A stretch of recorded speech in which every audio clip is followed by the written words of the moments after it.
السلام عليكم، كل سنة وانتم طيبين. وهنكمل النهاردة عن فيديو مهم جدا، وهو مشاكل الأسنان وألم الأسنان مع الحلويات. بتاكل حاجة مسكرة واسنانك وجعاك جدا، خد بالك ان انت كده عندك حساسية للحلويات، وده معناه ان في طبقة من المينا اللي بتغطي أهم طبقات السنة فيها مشكلة أو فيها تآكل. ممكن يكون سببه ان في بداية تسوس في اسنانك، فده يخليك ان انت تبدأ تعالج أسنانك، ان انت تحط فلوريد أو تستخدم معجون فيه فلوريد. لو في تسوس واضح او في مشكله في اسنانك لازم تعالجها. من الحاجات اللي بتسبب الم للاسنان مع الحلويات برضو هو التهاب اللثه، هو ان احنا ممكن نغسل اسناننا بطريقه غلط ونغسل في اتجاه غلط، فبالتالي يعمل تآكل في طبقه المينا اللي بتحمي السنه.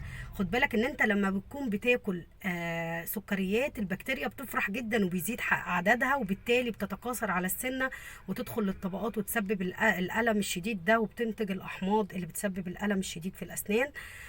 خد بالك لو انت بتعمل تبييض لاسنانك وبتستخدم مواد مبيضه بطريقه مش صح، ده بيخلي السنه اكتر عرضه لحساسيه الاسنان، وبالتالي مع الحلويات هتحس بالم شديد جدا. خدوا بالكم من اسنانكم كويس، اغسلوا اسنانكم بطريقه صحيحه، ما تغسلوش في الاتجاه الغلط.